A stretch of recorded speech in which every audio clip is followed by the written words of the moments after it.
Hello, my name is Dusty Lynn, and I'm the Pediatric Educator at the Life Support Learning Center.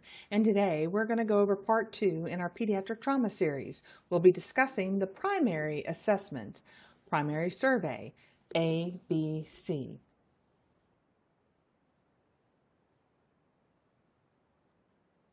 So our objectives today are to describe the main reason children will die of a preventable death in trauma. You may be surprised to find out that it's really from hypoxia or hypoventilation. We'll state the two main priorities in the primary survey, and then of course our goal would be to be able to perform a primary assessment in the pediatric trauma patient. In our primary survey, our priorities are to immediately identify and correct all life-threatening issues. We also want to prevent secondary injury. This is why it's so important to assess in a systematic way based on your priorities so that you can identify and correct life-threatening injuries and address them in the proper priority. So let's talk about the pediatric airway. If you look at this little guy, look how big his tongue is. And normally when he's awake and alert and no issues, he can hold that big tongue out of the airway with those muscles, no problem. But if he's lethargic, not only is his body lethargic, the muscles that hold that big tongue out of the airway are also lethargic, and he could easily occlude his airway, especially when laying flat. Kids have big tongues and big heads. It propels their heads forward. They have more secretions. You combine that with their airways that are much shorter than adults. They're smaller and more narrow, and you're going to have an easily obstructed airway in the pediatric patient. So recognize this and recognize that any pediatric patient who is lethargic has an increased potential for obstructed airway.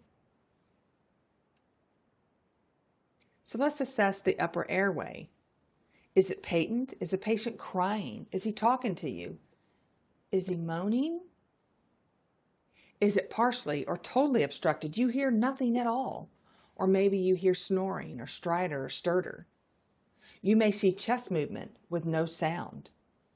If he's gasping, he may well have an occluded airway. And certainly if he's moaning or he's lethargic, he has a very threatened or questionable airway. Some of the airway interventions that we do on the pediatric patient are all with the main goal to oxygenate and ventilate. So sometimes it's just a matter of opening that airway, getting it nice and patent, and maintaining that. If they have a chance at all of a head or neck injury, we must maintain spinal motion restriction as well. Sometimes we have to use unconventional techniques to position them correctly, and I'll show you an example of that in a minute. If we need to suction, we have to be very careful because they have a very strong gag. And if you suction them and they gag and increase their ICP or they vomit, they could have a threatened airway. We're going to look for foreign bodies, and that's not just road substances, that's also teeth. We're looking for secretions and blood. If the child requires an oral airway, recognize that they will need to be actively ventilated as they cannot maintain their own airway. Sometimes we have to use subglottic airway devices. These are excellent rescue devices, and certainly for pre-hospital, they can really make a difference in outcomes in patients who need airway adjuncts. Sometimes we have to intubate these patients. So here's an example of some unconventional ways of maintaining neutral spine position while maintaining an open airway. In the examples on the left, you see that this backboard, and we may or may not be using backboards, but if you do, some of them are made with a scooped out place for their heads so that they can maintain a neutral spine position.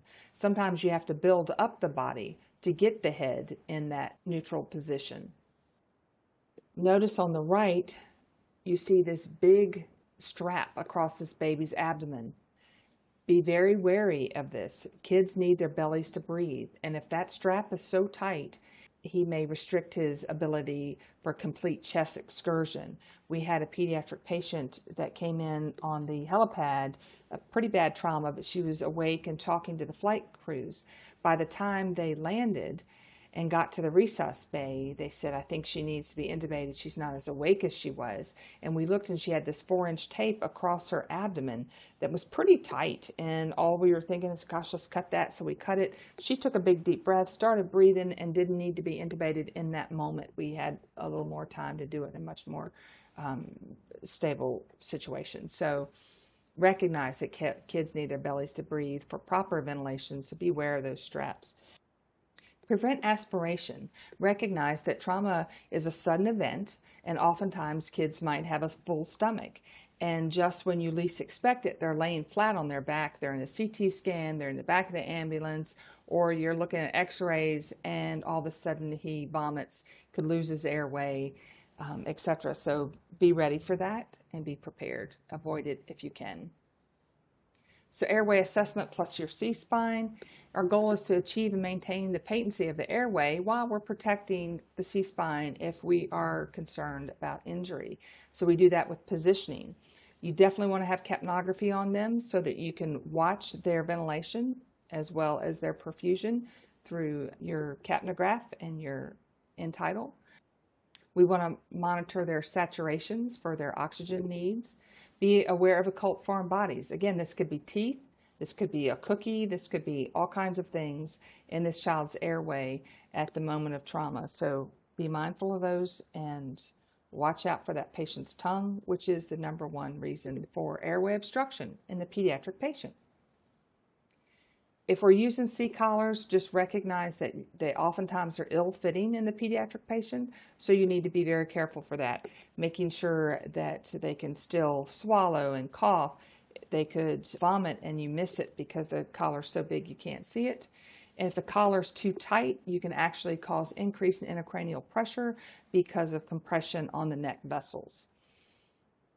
Recognize that kids who are at high risk for C-spine injuries may never have a broken bone in their neck. They can have spinal cord injury without obvious radiologic abnormalities. So the cord itself can be injured and the bones be fine. So the clearance of a C-spine is a clinical event. It's not a radiological event. You can't do it with just looking at x-rays. So some of the things we might need to do for their airway while we're protecting their C-spine, we might need to suction. Again, we have to be careful for that we don't gag them. Sometimes the adult yonkars are actually more rounded tip than the pediatric and less likely to jab them. We want to prevent respiratory arrest, allow their bellies to move freely so that their chest can expand properly. If we end up bagging them, be very careful as we do this. You don't want to cause ocular pressure. You don't want to have your fingers on the soft tissue underneath their neck, which is very easy to do when you're bagging them because you will actually occlude their airway when that happens. Anytime you can do the 2-person ventilation technique, you should. It's just a better technique, especially in kids. So anytime you have 2 people, definitely utilize that. So let's talk about the breathing assessment. And again, the reminder here is that kids are more likely to arrest from hypoxia than any other reason in trauma. So progression from respiratory distress to failure is absolutely important to recognize because it can happen very quickly. Anytime a child is in respiratory failure, that means they need active oxygenation and ventilation interventions. The first signs of hypoxia and shock in the pediatric patient is oftentimes an altered mental status and tachycardia. Kids are very special. Their lungs are less compliant. The ribs are more compliant. This sets them up for tension pneumothorax. They can have injuries that can be missed because they don't break a bone. They don't fracture ribs as often, but yet they can have major contusions, pulmonary contusions, cardiac contusions, and never have a broken bone. They're at high risk for tracheobronchial injuries, and again, especially tension pneumothoraxes. They have very poor reserves, so they'll tire out very quickly, and they can be fine 1 minute and not the next. Pulmonary contusions, cardiac contusions are, again, all common, even without fractured ribs. If you see fractured ribs, definitely be looking for major injuries. If their bellies get distended, this can affect their ability to breathe. Kids also have a very increased metabolism, so their O2 consumption is increased as that compared to that of an adult, and they are certainly less tolerant of hypoxia. So what do we assess? The 3 ongoing assessments in the pediatric patient for respiratory, for breathing, is actual work of breathing, bilateral breath sounds, and respiratory rate. Your adjuncts would be your capnography and your SATs. And of course, the ECG monitor. As we said, heart rate is one of the first things to change when kids get in trouble. So when we're assessing their work of breathing, we want to look at the nose, look at the neck and the chest, just like air enters, and look to see, is there any abnormalities? When we go to listen to bilateral breath sounds, do we hear adventitious sounds? Are the breath sounds equal? How easy are they to hear? Very important to note this initially as well as your ongoing assessments, because the development of a tension pneumothorax, which actually becomes a cardiovascular shock issue, can start with a small pneumothorax. So it's ongoing assessment. When we are counting the respiratory rate, not only are we counting it for accuracy in numbers, we are watching a breathing pattern. You want to be able to look to see, do they have an unusual pattern? Kids who have neuro-breathing or neuro-irritability can have unusual patterns in their respiratory rate, so in breathing. So watch for that.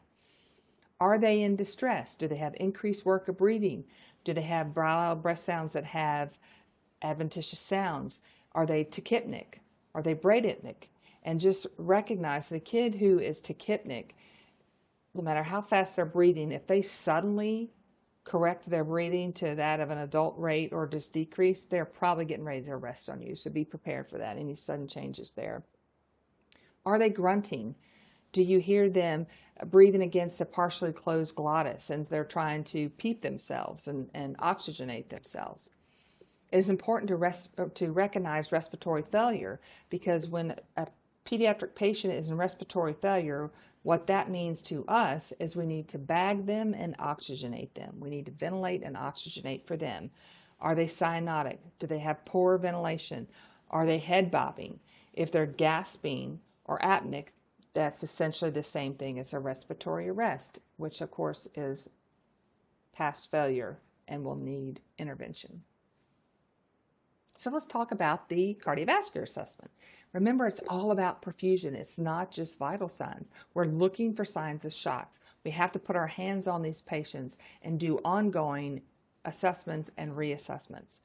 Pediatric patients can have life-threatening shock and still have a normal blood pressure. So if you're just watching that blood pressure, you could totally miss the fact that this child's in fulminant shock. The heart rate is one of the very first things to change when a pediatric patient is sick. And I'll say this a couple of times, but any residual tachycardia in the pediatric patient should be investigated. They may or may not be euvolemic. They may have ongoing loss, but we should always be addressing tachycardia in the pediatric patient. Recognize that because of their anatomy, hypothermia ensues very quickly, and it can be a cause of a PEA arrest in a very sick child. Kids are special, increased metabolism, their airway structures are different, as we said. Their organs are closer together, so more likely to have multi-organ injury. They're less protected. Their ribs don't cover as much. The challenging thing with pediatric patients is you have to know what normal vital signs are for various age ranges. So it's not one size fits all. You have to know what's normal. Because of their skin being so thin, they're predisposed to hypothermia. Recognize that their whole circulating blood volume is only about 80 cc's per kilo. So when they are symptomatic and we give them 20 cc's per kilo and we have to do that twice, they're saying that they could have possibly lost up to half their blood volume already. So our circulatory assessment includes not only what we see, but what we palpate and what we hear. So we're looking at their color, we're looking at their level of consciousness, and anything changes there, we want to note it right away. This is talking about neuroperfusion when we are assessing this. Our hands-on, we're comparing those pulses, central and distal pulses. That will tell us in the pediatric patient if they have a weak central pulse and you cannot palpate a distal pulse, they are hypotensive. They are clinically hypotensive. And that's important to know because it is hard to find the right size cuff for pediatric patients. Sometimes things work or they don't. So just recognizing that a really good hands-on assessment of their perfusion can be more accurate than some equipment. Their skin temp and that line of demarcation from where they're well perfused to where they're getting cooler to where they may be cold, and noting that and how it should be changing. If we're on the right road in resuscitation, that should improve. What is their cap refill time? It should be less than 3 seconds in all extremities as well as your central. So you're looking at your cap refill again ongoing. It may change before other vital signs change. We're listening to the heart rate, those heart sounds. How easy is it to hear that S1, S2? Are they in shock? This is the question that we're asking ourselves in the trauma patient. Are they in shock? What is the bedside definition of shock? It has nothing to do with the blood pressure. That can tell you how bad the shock is, but it can't tell you that they're in shock. So poor perfusion and tachycardia are the bedside definition of shock. And we'll talk about the one exception to that, which is neurogenic shock, which they get bradycardic and they can be hyperperfused. But all the other type of shocks in the pediatric patient, poor perfusion and tachycardia equals shock. So let's talk about the different types of shock in trauma. They can be hypovolemic, that's probably the most obvious. They have a blood loss.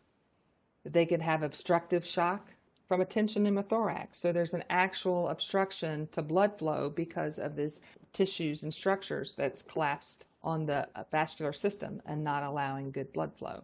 They can have cardiogenic shock from direct cardiac trauma. They can have distributed shock, again, neurogenic shock from spinal injury. Hypovolemia is oftentimes pretty obvious. Sometimes it's not so obvious. They can have internal bleeding, and this is why, again, I say if you have unresolved tachycardia in the pediatric patient, we should be going after the cause and trying to figure that out. They could have internal or external blood loss. Sometimes it's obvious, sometimes it's in the chest and not so obvious. It could be in the pelvis, retroperitoneal. It could be in the thighs. You want to stop the bleed. If you walk in the room and you see major exsanguination, put a hand on it, cover it, put pressure. We might need to give them a bolus of isotonic crystalloid, 20 cc's per kilo. After that initial bolus, if they still need volume in the trauma, it's often a better choice to go ahead and transfuse with blood. For systems that use whole blood, it's 20 per kilo. For systems that use packed cells, it's 10 per kilo. But you want to give a balanced transfusion. So what is the circulating blood volume of a pediatric patient? It varies from an infant all the way up to a teenager. This just depicts how little blood they have, and so they don't have a lot of reserve. They can't afford to lose much. Have a good reference. One of the hardest things in the trauma patient to assess accurately is a weight and burns. And so have a system that works for you. The hand-Tevi system is a great system for estimating weight based on age. The challenge here is it's not for infants. The Broslow-Luden system is a great way, but recognize that when they give age, it's in months. So you have to convert it. If this is a 4-year-old, what does that mean? So again, just find a system that works for you, that is easy for you to jump on what their weight is and go from there. An easy estimation for their weight is their 2 times the age plus 8 equals approximately how many kilograms. So that'll at least get you started. 2 times their age in years plus 8 is their kilos. So circulation, again, is about 80 cc's per kilo. And if he needs fluids, by the time you can assess that, gosh, yeah, his perfusion is down, he's usually about 25% down, and that's how we get the 20 cc's per kilo volume replacement.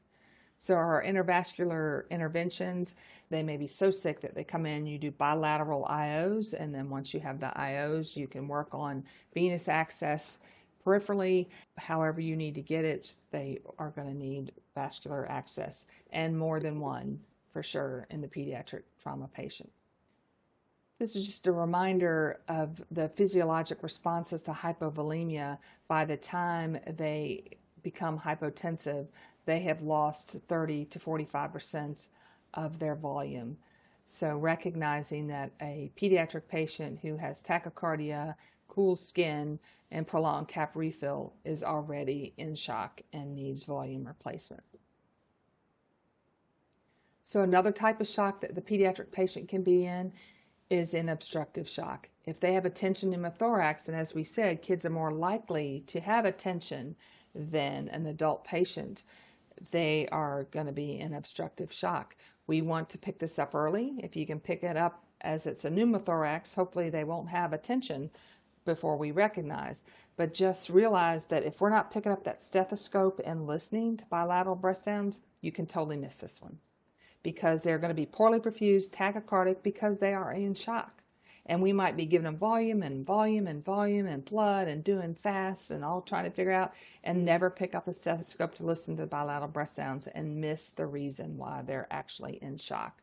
So tension pneumothorax, cardiovascular, they look like cardiovascular shock, and they have no breath sounds on one side.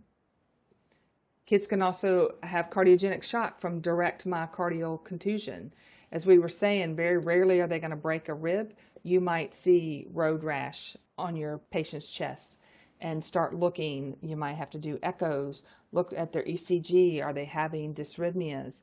Do they have a myocardial contusion? Are they in cardiogenic shock because of that? And this is important to know because it will affect how well they can tolerate or not the volume that they may need because they've lost blood. So it's a fine line. You need to diagnose it or aid with the diagnosis of cardiogenic shock early on. So neurogenic shock in the pediatric patient from spinal cord injury, and this is the one exception to the rule of tachycardia and poor perfusion equals shock, because in neurogenic shock, they can't mount that tachycardia response. So they're bradycardic. They cannot vasoconstrict, so they vasodilate. We had a 6-year-old that the call came in. This is agency so-and-so. We are 10 minutes out with fractured or clearly deformed femur, I think was the word they used. Otherwise stable, see you in 10. And about the time we're thinking, what in the world would cause a 6-year-old to have a fractured femur and no other story behind it? The call came in as an updated call. This is agency so-and-so. We are 5 minutes out with full arrest. And what had happened was they got a call for a pediatric sick patient. That's all they knew. They arrive on scene, which was an apartment. They go up, and there's a lot of people in this tiny little apartment. Everyone's gathered around this child. The child's screaming. The adults are screaming, and no one spoke English. And so they couldn't say how the child was injured. So the EMS crew is trying to calm everybody down. And when they did, they were trying to set the patient up a little bit. He was laying flat, and they were trying to set him up, see what was going on. And when they did, he vasovagaled, he vasodilated, dropped his blood pressure, dropped his heart rate, and pretty much arrested on them. So the first thing they did, of course, was laying flat. So if you do something and your patient arrests right after you do it, try to rapidly undo what it was you just did, because chances are good that might have been the cause. The story behind the story was this child was actually out on the monkey bars and fell and sustained a spinal cord injury. And parents just picked him up, scooped him up, and brought him into the apartment, laid him down, and called 911. So again, neurogenic shock, the difference is they might be hyperperfused wherever they're dependent, but they're bradycardic. So in summary, it is important to perform a pediatric trauma assessment in a consistent, systematic order so you can recognize injuries and life-threatening injuries in the proper priority and address them with your interventions. Recognize that loss of airway is the most frequent reason for preventable death in the pediatric trauma patient. This is very important if in any point of your survey, assessment, or treatment, a patient suddenly decompensates, go right back to the airway, breathing, circulation assessment to really assess what is going on. I hope you join us for the next presentation, the pediatric trauma, where we will continue our primary survey and talk about disability, emotions, exposure, and the secondary survey, as well as the history.